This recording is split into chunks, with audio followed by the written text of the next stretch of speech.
Welcome back to Chukitable Media. I want us to discuss about this little topic that is causing brouhaha online.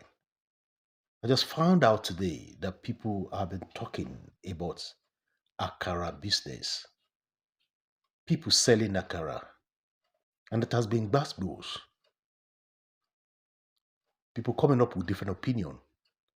But according to the sample I took, it looked as if majority of the people are in support of what the poster or the person that posted this is saying, why a lot of them also said, okay, they are actually against it and they don't believe in this mysterious poster that this person brought about Akara business down there in Nigeria. I'll give you a few of the opinion or comments some people made, and I want us to come around there and discuss if it is true that Akara business or venturing into Akara business will actually cause a problem for the person that venture into it, be it male or female. Let me see what Sumto talk. Let me see what Sumto said. He said, selling Akara is a dangerous business, especially those who sell at night. Akara business is mostly for witches. If you are not strong spiritually, don't venture into this business. This lady explains. She's talking about the videos. I have 3 of them that we delved more into the experiences of these ladies that we're talking about. Let me see if I can bring to you some few comments that will surprise you if actually it is the truth. And I'm coming to you to ask you for your opinion, for your experiences as well, where you live in Africa over there. What is Akara in the first place? Akara is what they call bean cake. In English, Akara is made from ewa, that is beans, processed, peel off or not peel off these days, mixed up and with several other ingredients and being fried by using palm oil or any oil for that matter, depends on what you want. Now, it has been said on this video that people should be very careful that most people that sell Akara are witches. And this poser I want us to talk about and know if it is true or not. Let's assume it is true. I know a city or a village in Osun State in Nigeria where predominantly their business, their vocation is frying Akara. If we have a city or a town like this frying Akara, can we say all of them frying Akara in that city, in that town, are witches? That is the poser. So if you are from Osu in Osun State, come closer here and educate us if it is true that people in your town, in your village, are witches. There's another village or a town, a city, let's say city in Yoruba land, whereby their own vocational style is Dodo. They call it Dodo Kiri in Ikiri. So it is not about Dodo now, but we're talking about Akara. But right here in this video, or on the comment section here, people are talking about anything being fried by Epo, that is palm oil, is prone, and it is part of the products used by the witches and wizards. What is your own experience? It's a poser. Let's know if it is true or not. I have one comment here that reads, he said a few years ago, an Igbo guy started selling Akara in my area.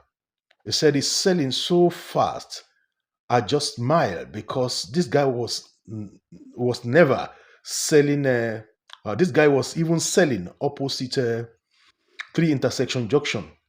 A few months later, the guy have disappeared. There's incantation you must know before selling Akara. It's Yoruba business That is what this guy said. Now coming with a tribal thing. Is it a Yoruba business? Is it only Yoruba people selling akara? Another person wrote, he says, selling palm oil akara is a business for witches. And scrolling down, I want to see more about what people has to say. And this one wrote, he said, how my mother stopped selling akara at night because a witch confronted and tormented her. The lady narrates in one of the video here. Going further, the way my grandma repeatedly said this, or said this thing here, I have never forget in my life. I don't know about a urban region, or but you see those ritual area or those rural area, excuse me, you wouldn't even see youths doing the business. It's granny.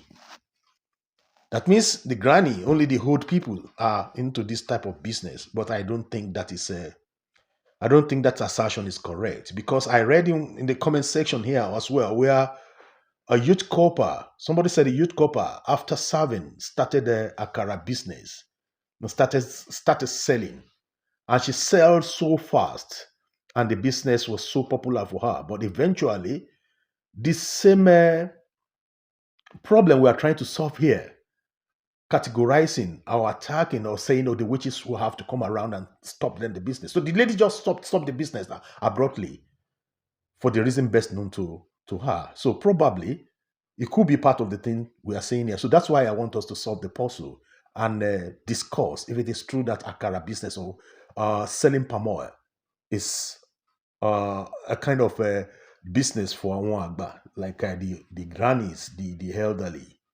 So, as a rule of my life, somebody wrote, he said, it's an Yoruba guy. He said, I don't bring people with a such fetish, dirty belief about witchcraft, superstition, Monday ritual, and other form of religious spirituality close to me. God is a scientist. Like he wrote, see Akara, see palm oil, see kola nut, see agbosela. So all this, these four business listed here, can we actually say they are for the grannies, they are for the agba and the witches, probably wizard as well. Now, Victor wrote in his own blog, he said, this woman just spoiled my mood. I buy Akara this morning to use to chop my bread before I go to church. Why she not complete the video?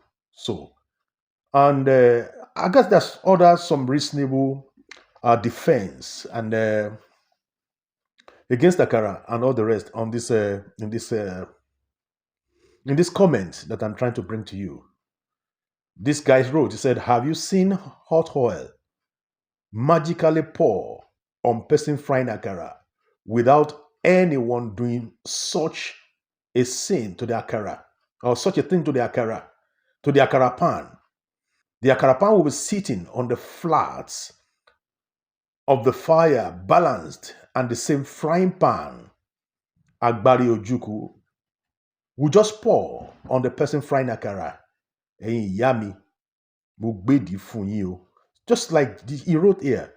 I want us to solve the puzzle, because I mean the line of Akara, selling Akara, it's a good business. I mean, you can start this business with a very low investment. Very low investment, and it's what everybody eats. And you can eat Akara with different type of food to make it more worthwhile for you to eat. But now it has been the thing that we used to hear that it's only the Agba, the Anwoya that are the only ones selling this, or they give approval to anybody who wishes to sell this Akara thing. So I actually want us to discuss this. And I would like to play the video for you to listen to their arguments, from the video, what they have to say, against selling Akara or venturing into business of selling Akara, what we call the bean cake. What's your opinion? Please put your opinion in the comment section. Let us discuss more about this.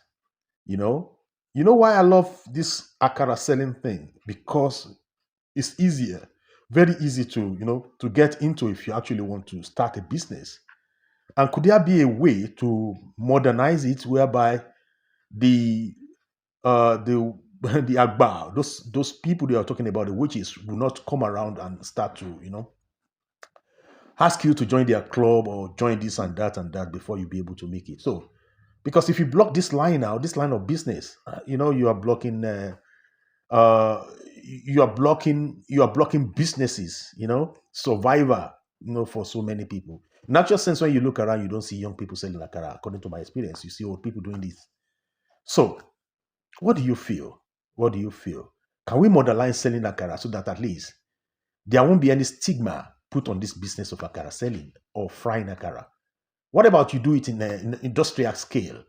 You fry it in the, in a large scale, and it's going to be machines selling this thing, peeling the beans, washing the beans, and doing all the stuff. Would that still be a problem? Because I guess maybe because they're selling it on a low scale or small scale, and that's why it's like that. And that is why people are suspecting that akara business is actually a bad business for anybody. They even said if you have to eat akara, you have to pray on that akara. If you buy akara at the junction or around the corner in your area, make sure you pray on that akara before you start to pray, before you start to eat the akara. Anyway, pray on the food, on your food, that the food you put in your belly, or whatever you apply, being liquid or being solid that you put in your tummy. It's the rule of thumb. It's the rule of God, according to my own belief, that you have to pray. Say Bismillah on it in the name of Allah, the most beneficent, the most merciful, or whatever names that you think is okay for you. But for me, the only, one God, the most beneficent, the most merciful, is the one you have to call upon. The food you have to eat. It's very important. Pray on the food before you eat it, so that at least you cleanse the food from every evil that might have touched the food during processing and all the rest, so that shaitan, evil, devil, will now be eating the food together with you. And that's what is important. Now, let me leave you, because this video is getting too long. I want you to put your comment in the comment section. Let me know if business of selling akara is for the witches and wizard, or witches, so to say, or people of of the dark world. Is it so?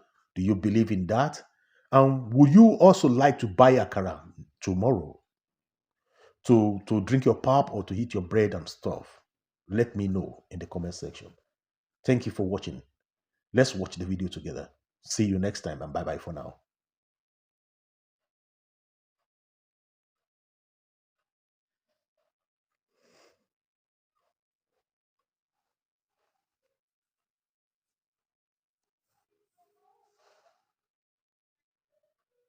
Is it that scary to sell Akara at night? Now, this story is a long one, so grab a popcorn and then let's get right into it. It's story time. Rami, please keep me anonymous. My mother has never been the kind of woman to believe in superstitions. She always told us that ghosts, witches, and spirits were just tales to scare children. But after what happened to her one night in our village, she never spoke about such things again. This happened many years ago, before she met my father. She was still a young girl living with her aunt in a small village in South Nigeria. Every evening, she would help her aunt fry akara by the roadside, selling to people coming home from work. Their akara was famous, crispy on the outside, soft on the inside, with a smell that could pull even the most stubborn stomach towards them. One night, her aunt was feeling sick, so my mother went to sell the akara alone. The night was darker than usual, with no moon in the sky. The street was quiet, only the sound of distant frogs croaking and the occasional footsteps of late-night travelers. But customers came as usual, people buying on their way home, thanking her and moving along. Then, close to midnight, a strange woman appeared. She was tall and thin, wearing a long black wrapper and a matching headscarf that covered most of her face. She stood in front of the akara stand without speaking for a long time. My mother greeted her, but the woman just pointed at the akara.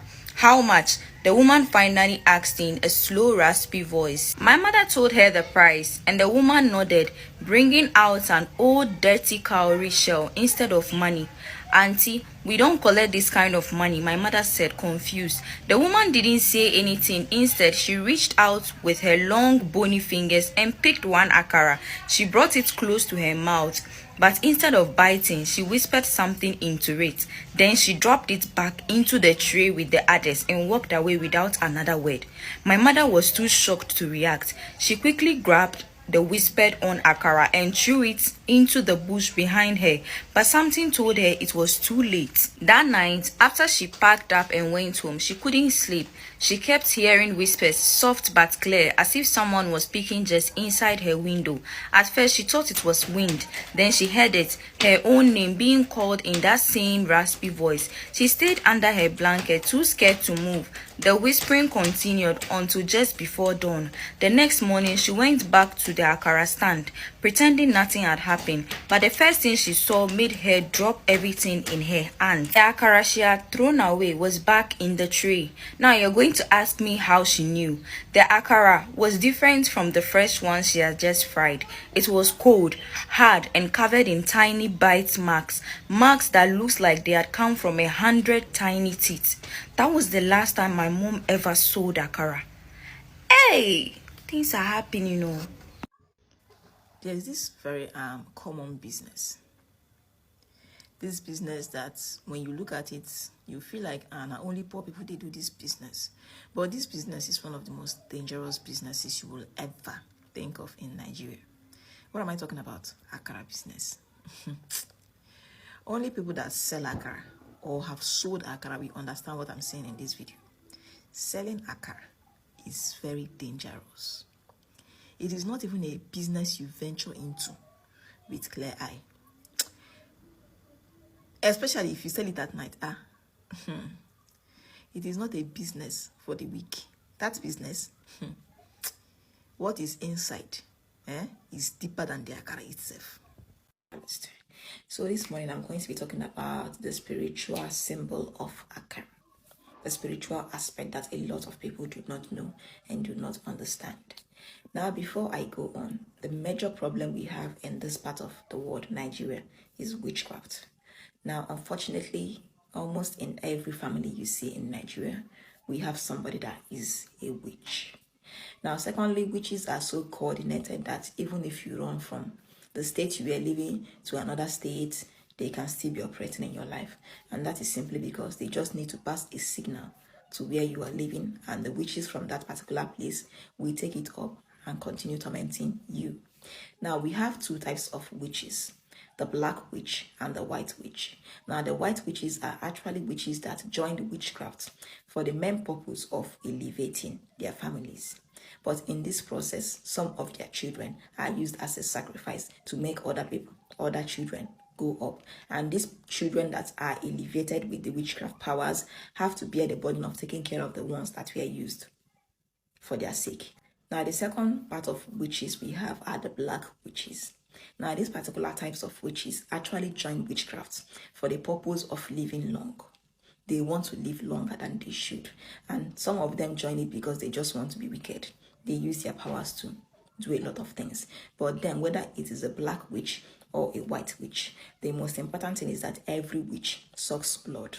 Every witch cages people's destinies. So I don't actually see the difference. Now, like I said, I'm going to be talking about Akara, the spiritual meaning of Akara. Now, there are two different things that witches use in operating mostly. The first is Akara and the second is palm oil. First is Akara, the second one is palm oil. Now, with the coming of churches and religion, Christianity, prayer, and all that, a lot of witches are finding it very difficult to cage people's destinies. So now, what is the easiest way? The easiest way is for them to initiate you so that you begin to bite yourself, and then they are done. That is all they need. They turn you into a witch without you knowing, and you begin to eat yourself. Now, what was the simple avenue they came up with? Something that looks ordinary, that people will never suspect. It is Akara. Now, the reason why Akara is used is because Akara is actually something that witches use to operate even spiritually. Now, a lot of people that have lost their destinies, exchanged their destinies, actually ate Akara in the dream. before they began to go through problems. Akara is just a spiritual food used by witches. So a lot of people selling akara use it in exchanging destinies. Thank you for watching. If you're new to this channel, consider subscribing so you won't miss out any of our latest video.